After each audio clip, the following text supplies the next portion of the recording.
Welcome to another edition of Let's Talk ETC. I'm your host, Christian Severino, and today I have a special guest with me, Stephan Kinsella. Did I pronounce your name correctly? No, it's Stephan Kinsella, but that's close enough. Okay, Stephan Kinsella. And so I think you'll agree he's will be an interesting guest for us. Let me read his part of his Wikipedia page. So Stephan Kinsella is an American intellectual property lawyer, author, and deontological anarcho-capitalist. He attended Louisiana State University, where he earned a Bachelor of Science and Master of Science in Electrical Engineering. So he does have knowledge definitely of technical aspects, and a Juris Doctor from the Paul M. Hebert Law Center, and he also obtained an LLM at the University of London. He was formerly an adjunct scholar of the Ludwig von Mises Institute, faculty member of the Mises Academy, and he also co-founded the Center for the Study of Innovative Freedom, C4SIF, of which he is currently the director. So, wow. Welcome, and congrats on that very impressive resume. Thank you very much. So the reason I thought it would be interesting to have you on the show, and I think the audience would agree. So a lot of people get into blockchain technology and Ethereum Classic, which is one of the main focuses of the show, because they have libertarian leanings. That's not a requirement, but I do notice it attracts a lot of those people. And most of us are technically minded. And so a lot of times people will say things and I'll wonder well, is what you're saying really backed up by, do people that know about the law and economy more than developers, would they agree with the things people are saying? And so that's why I think you're a very helpful guest, because you bring that side of things. We don't usually discuss things with lawyers and people that know so much about the economy. So why don't you describe from your website what a deontological libertarian is? Now, when I searched for that on Wikipedia, it came up that it was the same thing as a natural rights libertarian. So can you kind of talk about that? Sure. Well, keep in mind that I didn't write that page. So that's someone else's description. I don't strongly disagree with it, but I think what the person writing that was trying to get at was there's considered to be two basic types. Now, there are some people that think there are three or more, but two basic types of approaches towards, say, ethics. Okay. And to simplify it, they're empirical / utilitarian and natural rights / deontological. Okay.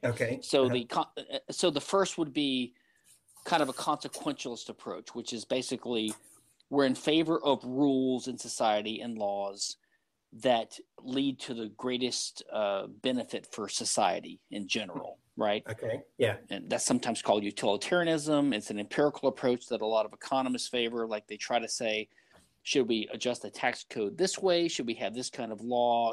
Who's going to benefit? Who's going to hurt? And we sum this up and we try to do the overall best good for society, okay? All right. And then the deontological approach, and by the way, people that are familiar with the philosophical idea of ontology, which is the philosophical study of the types of things that exist. The words sound similar, but they actually have nothing to do with each other. So deontology and ontology have like literally nothing to do with each other. Okay. Deontological just means an approach that is more rule or principled based. And that's why it's more geared towards the natural law. So the idea is that we're in favor of rules that are right no matter what the consequences. Okay, so that's the kind of classical division. Now, someone like me, I don't actually think there's a division. I think that the rules that are right and good sort of blend with and complement the rules that lead to the best results for society on average. So I wouldn't really distinguish between the two. I think people call me a deontological anarchist and libertarian because I've written in the tradition of Ayn Rand, who's sort of an Aristotelian natural rights theorist, and Rothbard, who was in the natural rights tradition. But I myself have been more influenced by Ludwig von Mises in economics, who's an Austrian economist, and by Hans Hermann Hoppe, who is a German Austrian economist who's been influenced by Rothbard and Mises. But his theory of rights is sort of a blend of consequentialism and the natural rights approach. So we could get into that if it's interesting, but basically I prefer to view my approach as logical and consistent and principled. So you talk to other human beings that we live with, the ones that share similar values, basic values like peace, prosperity, cooperation.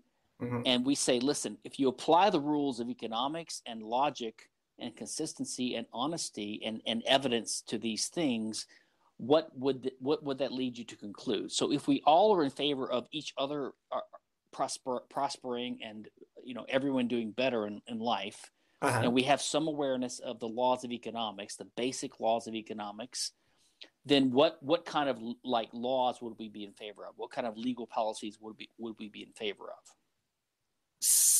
Okay, so you want me to answer that? So two general classes of answers that I hear to your question is there's the camp that says that we give everybody, we respect everyone's freedom and we leave people alone. That's what I think of when I think of libertarianism. I'm a simple guy. I think in simple definitions. That's how I would. Your definition was obviously much more sophisticated than mine, but that's like a broad category. And then other people seem to want to focus on taking care of people. What we would call the socialistic approach, perhaps. And those are kind of the two big answers that I see, and they're always seem to be in conflict. Maybe not all the time, but those are the kind of the biggest two divisions that I see. Would you agree with that? I see. I think from the perspective that I come from, we don't agree with all these bifurcations exactly because we see that there are loaded presuppositions in the way that these things are framed. And so it depends upon which audience we're speaking to, right? But if I'm talking to someone that just is like dabbling in this or hasn't experienced the libertarian perspective on things, then that perspective that you just put out, so we would say that's a false dichotomy. That first of all, there's no conflict between rights, and there's no conflict between the desire to help people and the desire to protect people's individual property rights. We think that those things go together. But there is a conflict between the idea of having a legal right, say a legal right to be taken care of, and a legal right to your property. They do run in conflict with each other because, and this goes into what libertarians sometimes emphasize, the distinction between negative and positive rights. So basically, libertarians tend to say that we believe in negative rights and the corresponding negative obligations, which means that you have a right to do whatever you want within your own territory, basically, and your own property, your own body, as long as you don't invade someone else's rights, which is sort of what you stated earlier as the kind of rule of thumb way of looking at it. And that could be viewed as a negative right because the only obligation or duty that it imposes upon your neighbors is for them not to do something. All they have to do is not invade your property. They have to not hurt you. They have to not, steal from you. They have to not invade your.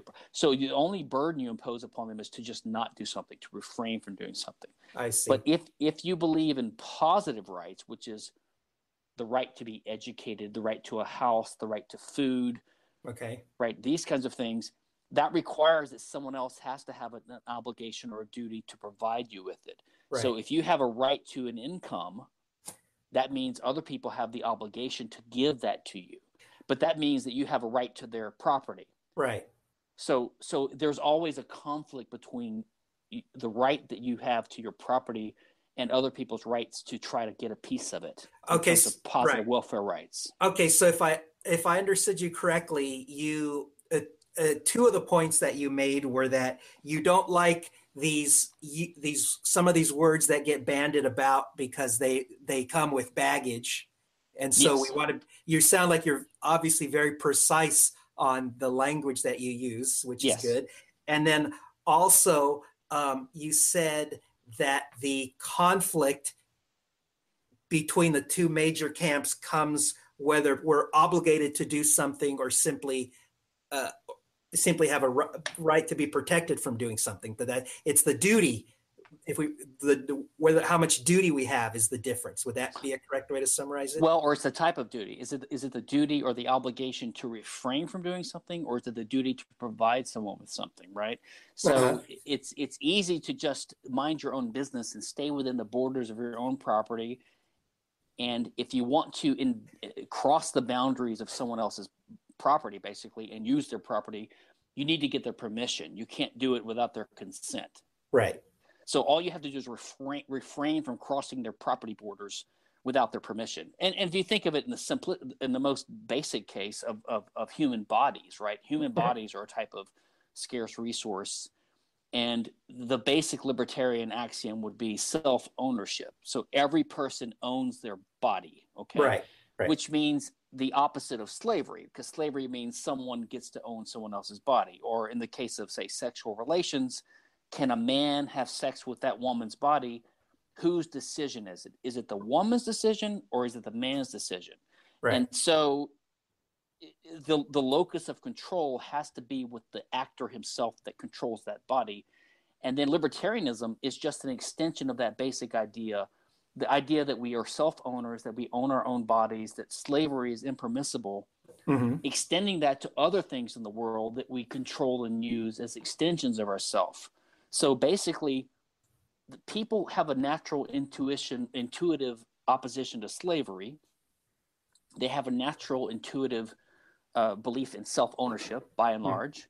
People that don't want to dominate each other, people that think that it's wrong to stab someone or kill them or mug them or attack them without their consent. We just extend that consistently to other scarce resources in the universe. Right. Now, to be honest, I don't have an economics degree. So when I listen to the libertarian arguments, they sound the most compelling to me personally. And this isn't an argument in support of socialism, but I do see on TV that there are people that have pretty impressive credentials that disagree with libertarianism.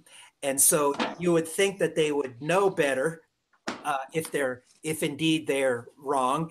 And so let me ask you this. Have you heard any good arguments on the other side arguing against libertarianism? Because there are some smart people, I think you would agree that. Yes. So it's not just, a bunch of knuckleheads that. So what would you say to that?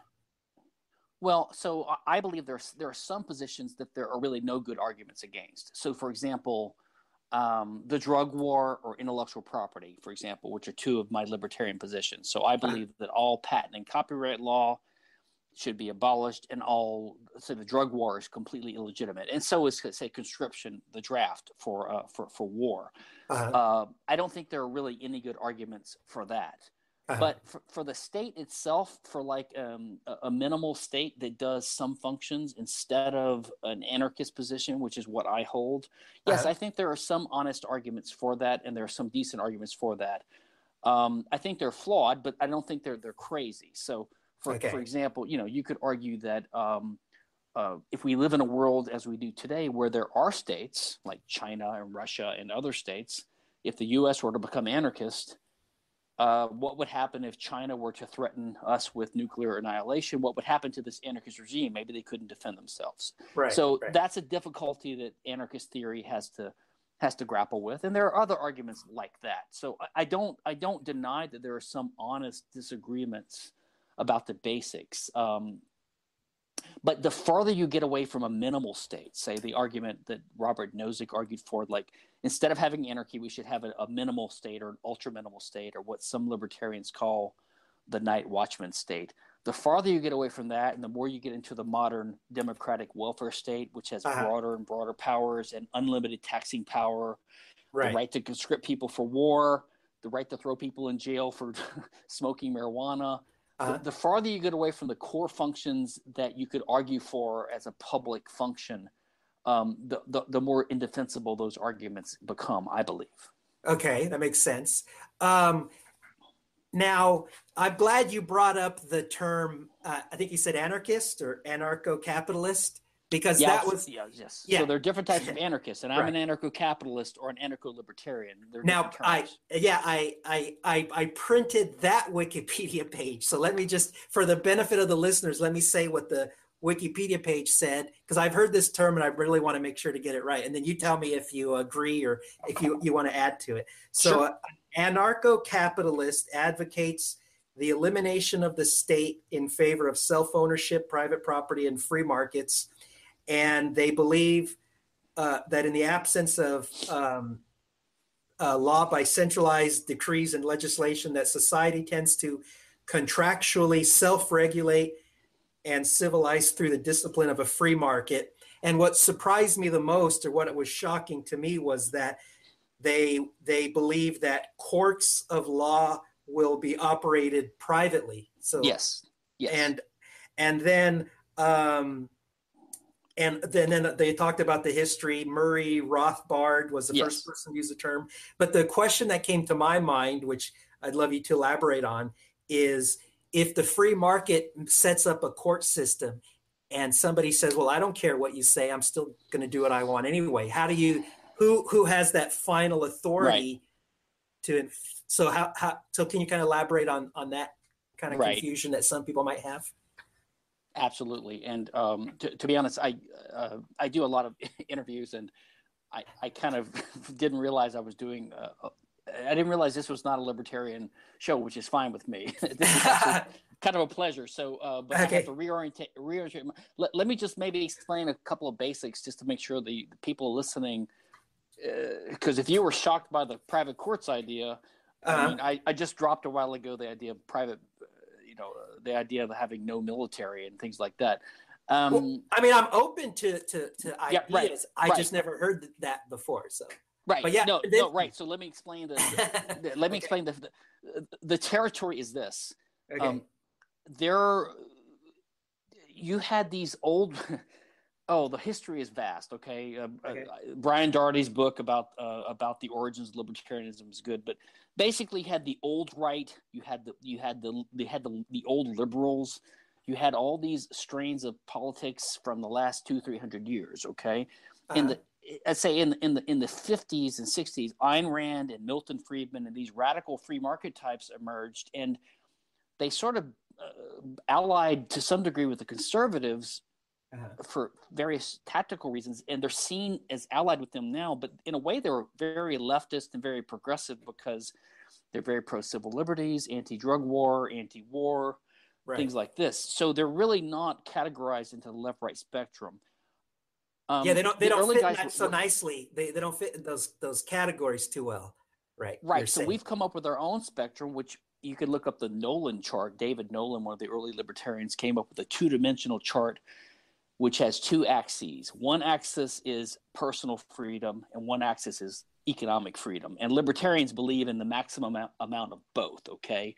Whereas we would simplify and say liberals or leftists believe in maybe a lot of personal freedoms like free speech and things like that, but not a lot of economic freedoms. And conservatives would be the opposite. They would believe in like low taxes, but regulating abortion and religion, things like that. Whereas we believe in high freedoms in both.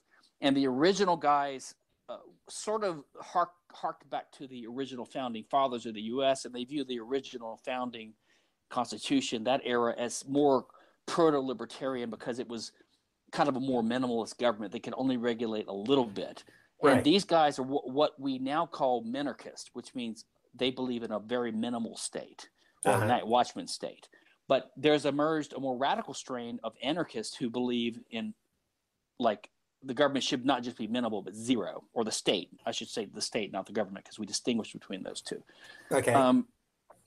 But there is a tradition of anarchists that has long before the 50s and long before libertarians, like the left anarchists, the syndicalists, the socialists, the communist anarchists, and they all say they don't believe in the state. So you basically have different types of anarchists even today, and they all disagree with each other. So like the libertarian anarchists, of which I am a part, and we call ourselves anarcho-capitalists because we believe there should not be a state and there should be a private property order, okay? And I'll get to the court thing in a second. Okay. But we think that the socialist anarchists or the left anarchists are not true anarchists, because the only way you could have socialism in a private system would be to have a state emerge to enforce those rules. Right. And they sort of think the opposite about us, right? So they think you can only have capitalism with the state to protect the rights of the capitalist classes against the workers, et cetera. Okay. So that's sort of the landscape. Okay. Now, so the idea, and I'll put it simply as possible. And by the way, because I'm a so-called deontological anarchist, my perspective on this is not quite the same as the other type of libertarians who are more pragmatic minded. So they would just say, the state doesn't work, therefore it's bad.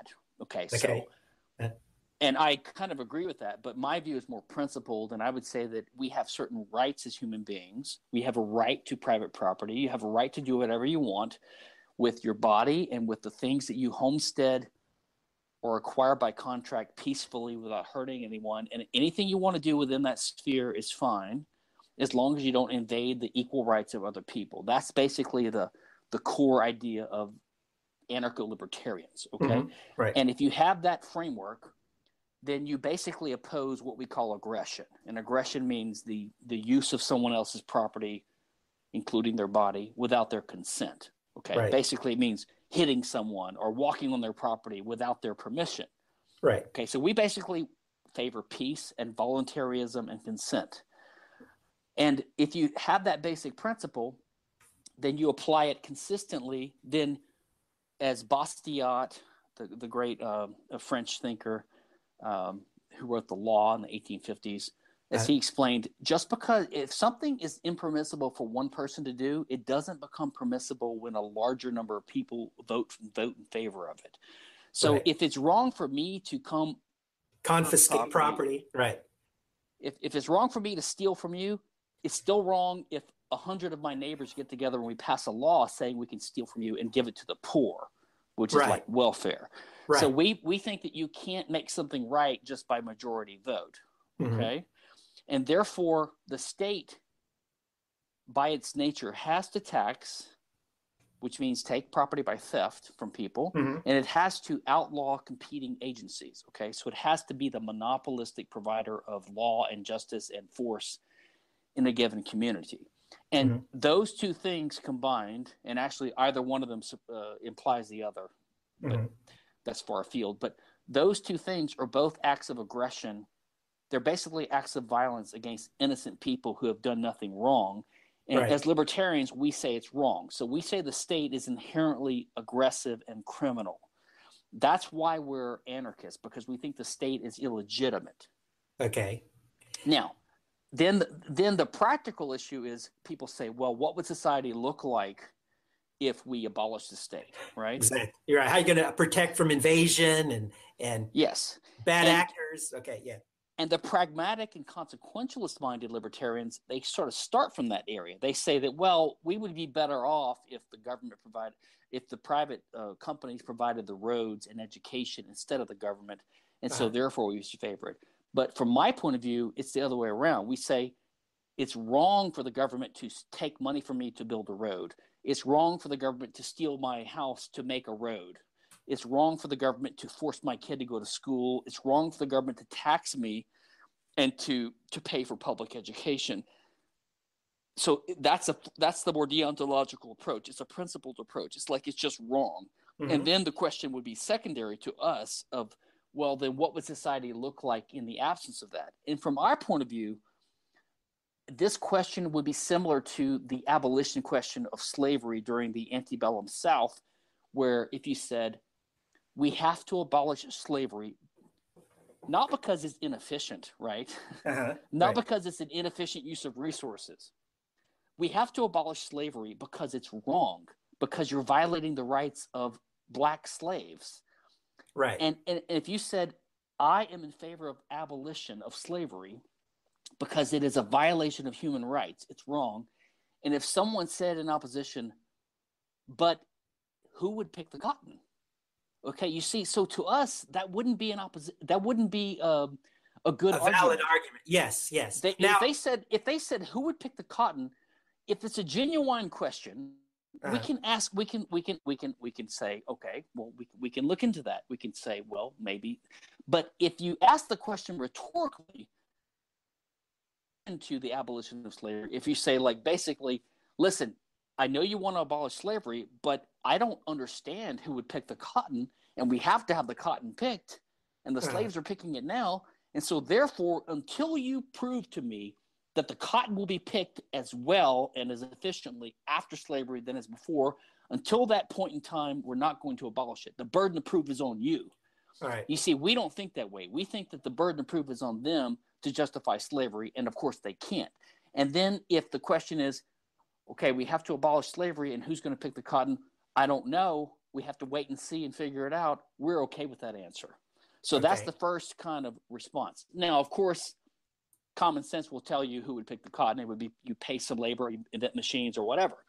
So in the case of the court system, it shouldn't be that shocking to you because there have been private court systems for all of history. And in fact, the entire I didn't know that. Well, yeah. I mean, first of all, arbitration is private. Yeah, right? okay. I've heard of arbitration, and I never had to go through it, but I understand what you're saying. And contracts are private because they're agreements negotiated between people, and they're like little legal systems between the people that are parties to the contract.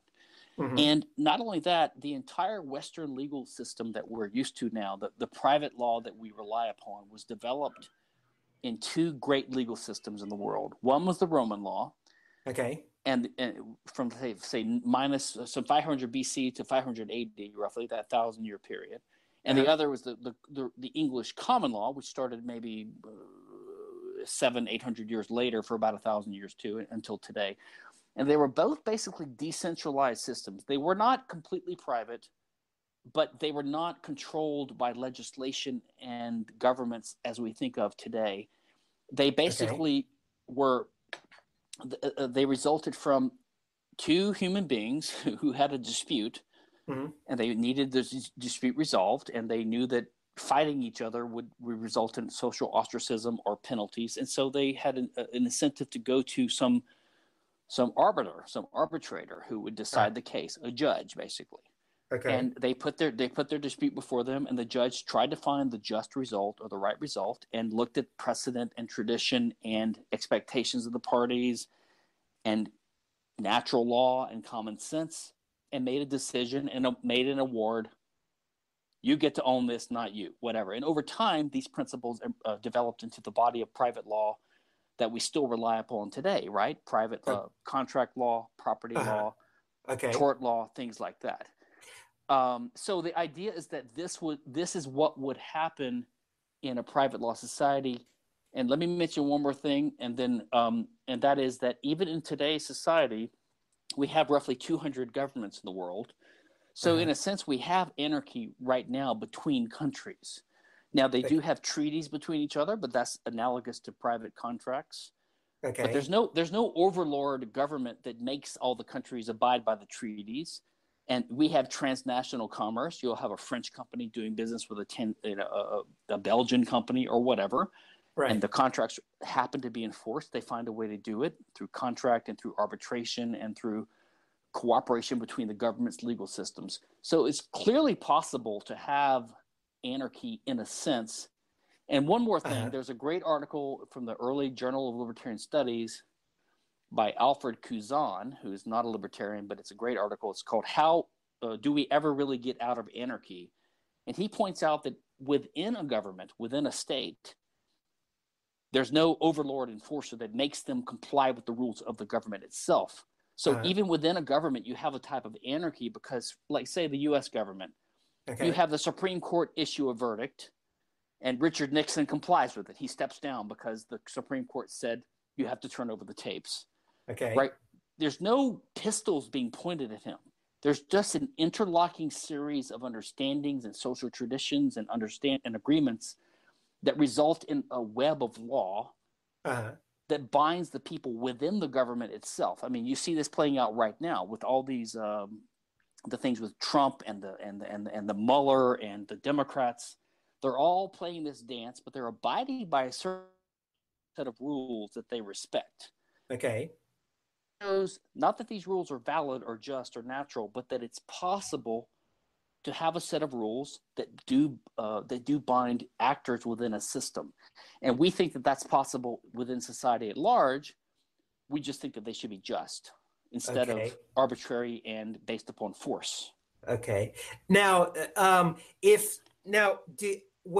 me tell you a little bit about my simple introduction to libertarianism, Sure. and then So I mainly read Milton Friedman, specifically his great book "Free to Choose," which I've read twice and gone through with my not the book, but I went through the TV series with my daughter, and I watched that twice. It's on YouTube. I highly recommend it. I think he's one of the greatest intellectuals in history.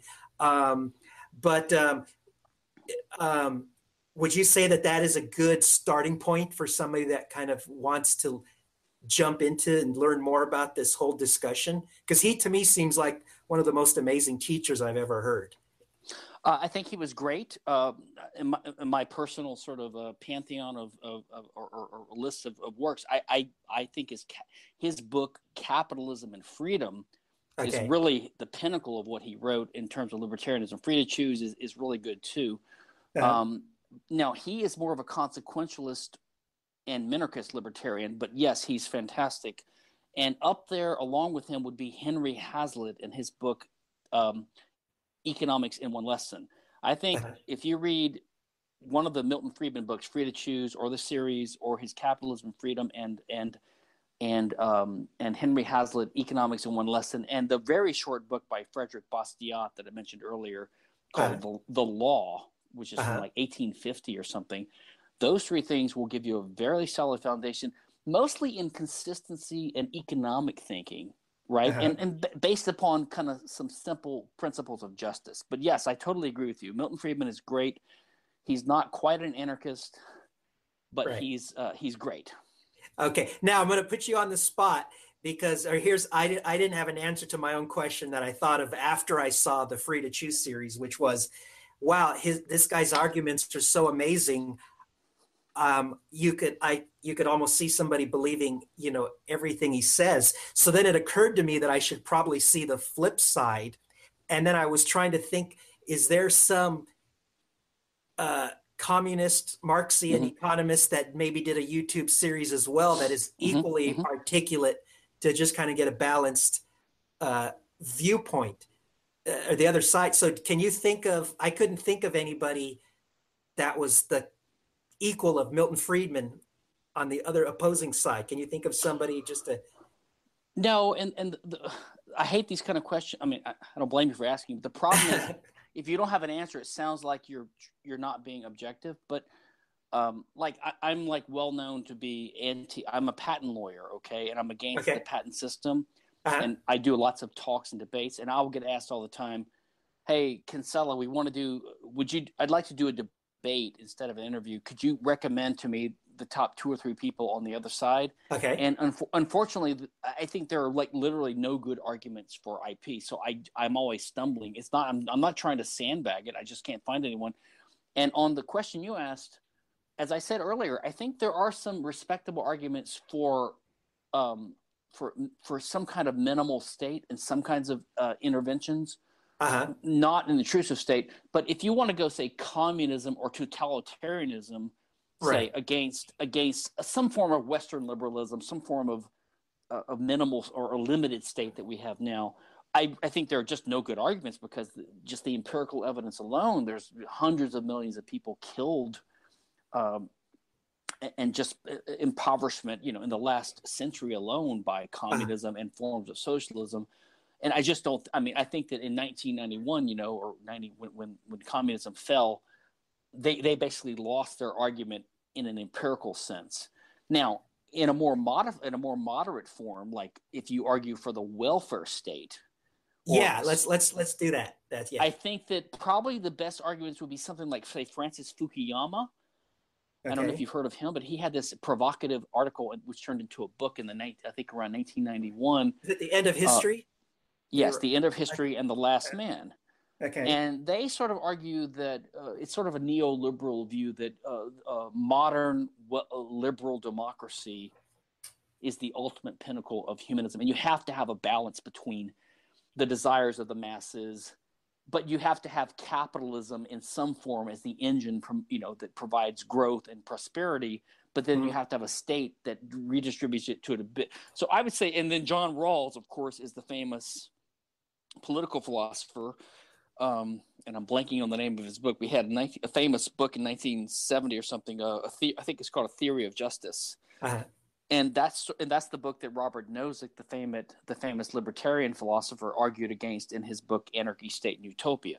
So those sort of books are the antipodes of the two views, but they're all rooted in the liberal tradition in the sense that, say, John Rawls and these welfarists believe in some form of redistributionism, right? Uh-huh. But they don't believe in ultimate communism. I mean, you could look at Hillary Clinton and Barack Obama and these guys. They don't really oppose the free market and capitalism. They understand that you can't have communism. You can't have central command of the economy.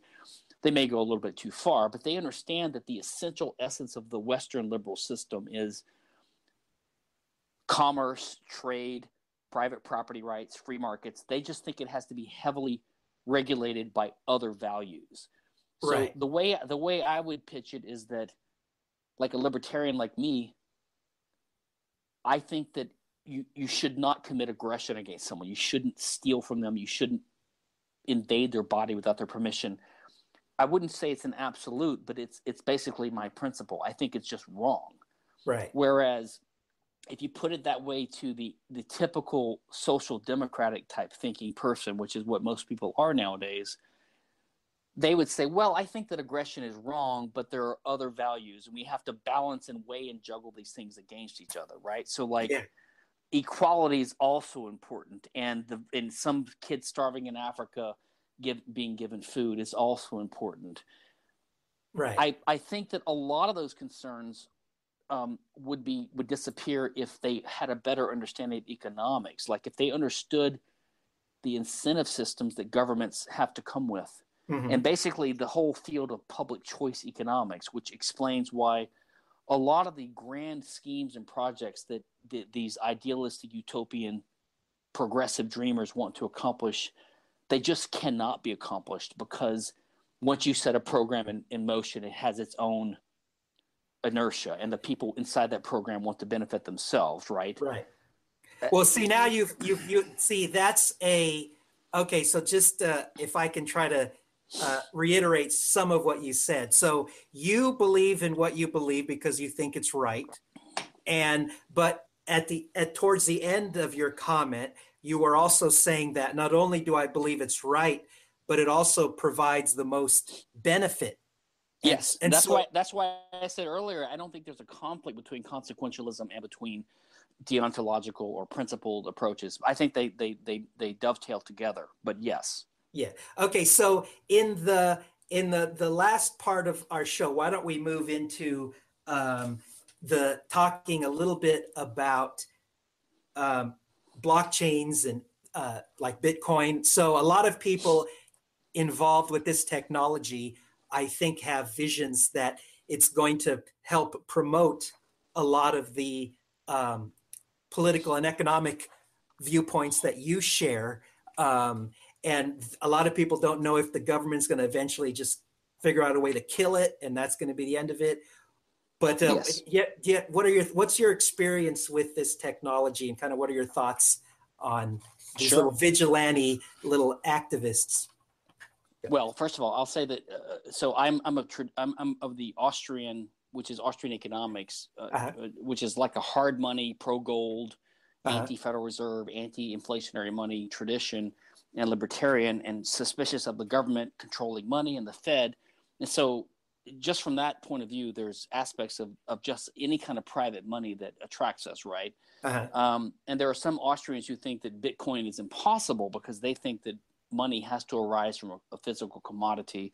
I've never believed that. I've always thought that I think that Bitcoin is a new phenomenon in the world. I think the idea of the blockchain and aspects of that it built upon, Nick Szabo's idea, are complete genius. And if we knew who Satoshi was, I mean, he probably should get the Nobel Prize someday just for this new phenomena. And we're reaching a new stage of human evolution. There's lots of things happening. I think we can't predict what's going to happen. Artificial intelligence, 3D printing, encryption, what Doug Casey calls files, people, PHYLES, people associating with each other, not based upon their ethnicity or their regions, but upon other affinities. And I think Bitcoin could be extremely disruptive. Look, I'll say that I was never skeptical of it in an economic sense, like some of my fellow Austrians were, but I was skeptical that I thought it might be a threat to the government if it ever became successful, and I thought the government would shut it down.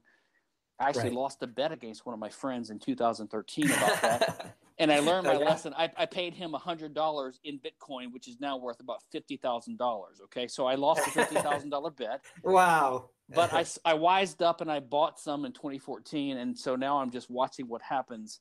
And I think my hope and my somewhat prediction is that it's going to be something like Uber. Like Uber is something that got popular so fast that by the time it got popular enough to raise the ire of the protected industries, the cab companies, et cetera, who were going to lobby the government to shut it down, it was too late. Right. And I think Uber has escaped the clutches of the government because the government is slow and stupid, which is one thing we have in our favor. And I'm hoping that happens with Bitcoin. By the time the government wakes up and tries to outlaw Bitcoin, it will be too late. And also it's distributed again around the world. Right. So even if 1 or 2 or 10 governments outlaw it, they're just going to be left in the dust by the countries that don't. And there are lots of countries that don't have the dominant world money, basically everyone except for the US, right? Smaller countries that they don't care if their currency is outmoded by Bitcoin. So it's going to just prosper there. My guess is that Bitcoin could, if it emerges and gets more and more dominant, it could, if it replaces, say, gold, and then starts becoming a haven for people to resort to instead of the inflationary currencies like the dollar and the euro and others, that it's going to severely limit the power of the government. Number one, to inflate, and that's what funds government wars. So it could have a direct effect on the ability of governments to wage war. It could also impact the government's ability to tax people and to regulate the economy, to have currency limitations, exchanges, and all that. So I think it could severely. It could end up being the thing that's the silver bullet or the stake in the vampire, which is the state. It could kill the state. Now this is an ambitious and utopian goal. But I'm hopeful, and I do think that there's huge potential for Bitcoin. My personal view is I'm leaning more towards the Bitcoiners, the ones that believe that there should probably only be one in the long run. It's probably going to be Bitcoin because of its network effects, and that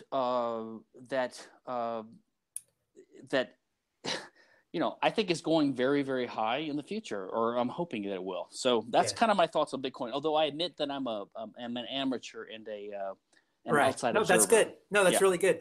What if I could just add one other supporting data point to your optimistic hope that this technology will get popular so fast that nobody can shut it down. When I get in discussions about this very thing, one thing I will remind people of is that think about Hollywood and how powerful Hollywood was and how hard they tried to basically re-engineer the internet to stop piracy, right? Yes. And they couldn't do it. And even today, there's still rampant, massive file sharing. And so freedom won out. And so I use that to try to encourage people to remain optimistic that it is true that a technology can take off. Go ahead. And not, yeah. So that's the key point there is that all these things are basically based on technology. So as I mentioned, I'm a patent attorney and I'm a libertarian, but I think copyright and patent law are two of the worst laws that we have and should be totally abolished. But but thankfully, the advent of the internet and encryption and torrenting has basically made copyright almost obsolete. So even if you have strict laws against it, copying is going on at a rapid pace now. And as I think Cory Doctorow pointed out, that the internet is a perfect copying machine, and at this point in history, copying will never get harder than it is now. It's only going to get easier. So basically, technology has made copyright obsolete, and I think the same thing is going to happen with patents because of 3D printing. So when you have 3D printing become more sophisticated, and I think it might take 30 or 40 years, but when you have people have a copying thing in their basement or down the block, and they can get an encrypted file of a pattern for an object, they can make whatever the hell they want. They don't need someone's permission, right? Right. So that's going to kind of help circumvent patent law, which is a good thing, I believe. It's sort of and like also gun control as well. Yes, it's going to circumvent gun control and lots of things. It's going to cause some problems too. Okay. But that's freedom emerging. And I think that Bitcoin could do something similar with money. There's a great article by one of my favorite philosophers, Hans Hermann Hoppe. And he's got this article called Banking, Nation States, and I forgot the rest of the title, but it's one of his books. It's on his website, hanshoppe.com. And he points out that there's a systematic way that the state over time takes control of society. So like it takes control of transportation. So like the Romans build the roads, right? It takes control of the courts and law, right, which are kind of quasi-private. And it takes control of education. All the kids have to go to government schools. So it's like an insidious way that it puts itself into society to get its tentacles of control. And finally, it gets control of money in banking, like how the government took over money, and then they cut the tide of gold, and they have the Federal Reserve. So it has these ways of worming its way into control over society. Right. But to my mind, that means that if you break the government's ability to control money, that's going to be a key turning point. I personally think that we're not going to have a libertarian or anarchist revolution. We're not going to have people marching in the streets. We're not going to have a victory by means of my fellow libertarians running around handing out pamphlets to tell people to change their minds, because we're always going to be a small intellectual geeky minority. That's not how you do things. But I think we're going to win for the same reason that communism collapsed. It's just collapse of its own weight. And just because freedom is just more efficient, people are just not going to need the state. The state will wither away, as Marx predicted, but not in the way he predicted. It's going to wither away in favor of freedom and capitalism, as people just have so much wealth and technology. They'll have little robot nano armies around them, and 3D printers and encryption and billions of dollars in Bitcoin. And the government will just become increasingly irrelevant. That's my utopian dream and hope. Right. I wonder if we can close with this. If you could say something encouraging to people like me. So I'm a nerd who focuses on technology, and I don't know as much about law and economics as you do, but it seems to me that with this technology, people that believe in freedom agree with a lot of your program. We can almost use technology to make the same or even a more effective change in society than somebody that's, say, a politician. You see what I'm saying? That this is like one of the first times I've seen that somebody that's involved with technology could really make big political changes. What do you think about that? Well, I hate to be a Pollyanna, but I am optimistic. No, feel free. Be honest. Be honest. Go ahead. Yeah, tell it like it is. I've always been optimistic, and I don't like to be naive and to say the state doesn't exist and that there aren't setbacks. But So I agree. I agree with that. I think that technology is the key to the future, and I think wealth is the key to the future. And we're at a cusp on the Industrial Revolution curve, right? So you think about human society had about the same standard of living for like 5,000 years until about 250 years ago, right? And then we started on this Industrial Revolution curve, which is an exponential curve, and we're accelerating even that now with potential AI, with 3D printing, with nanotechnology, with the internet, with mobile technology. We're going to have telepathy pretty soon, effectively, right, with little things in our heads, and we can, and with this kind of money, and the power of the state's going to go away. And I think technology is the key to the future. I don't want to say it's a given. We could have gray goo and snuff ourselves out with religious ideology and with war and with bioterrorism. Or nuclear war. It's possible. And I think even if we have nuclear war, it'll be horrible, but it'll just set back humanity for 300 years, and then we'll finally reemerge. Or maybe 50 years. So it'll be bad for us, but in the long run, maybe we'll survive. So I'm hopeful. My only concern is that we, is it Freeman Dyson or someone who said, or the physicist who said, well, where are they? It's not Dyson, it's someone else, but it's like we don't hear any signals from outer space, so that implies that life is either very rare or it snuffs itself out. I'm hopeful that it's very rare, and that's why we don't hear from them. But no, I'm very optimistic about. I think things are getting better. We're richer, we're healthier, technology is going to enable us. We're at the cusp of great things. We're young gods, I think. I hope, and or that our grandchildren will be gods. Okay. Interesting thought. Well, thank you, Stephan, for sharing your thoughts. You're obviously very educated, very talented person, and thank you. And maybe we'll have you on the show again sometime in the future. Be happy to do it. All right. Any other last closing thoughts or comments you want to make? I would just say one thing. I would say that you mentioned, like I sound like I'm educated on law and economics, and I would say this. I think that specialists, you don't have to be a specialist to understand enough to understand a lot about the world. If you understand technology, that's a key thing. And all the rest that you need is a little bit of honesty and sincerity and consistency in your thinking, and just a little bit of economic literacy. And like I said, if you just read Economics in One Lesson by Henry Hazlitt, if you understand the law of supply and demand and a few basic laws of economics, that can help inform your thinking about higher level political norms. You don't need to go to have an economics degree. In fact, that might be a detriment, right, with the way things they're teaching in school. So it's not that hard to self-educate yourself on a few basic things about economics and the basics of law. You don't have to go to law school. You don't have to be an economist to know enough to have an educated opinion about these matters. And then the technology is what I would say is key. The technological information, immerse yourself in technology, and I think you should try to take advantage of it and buy some Bitcoin, I would say.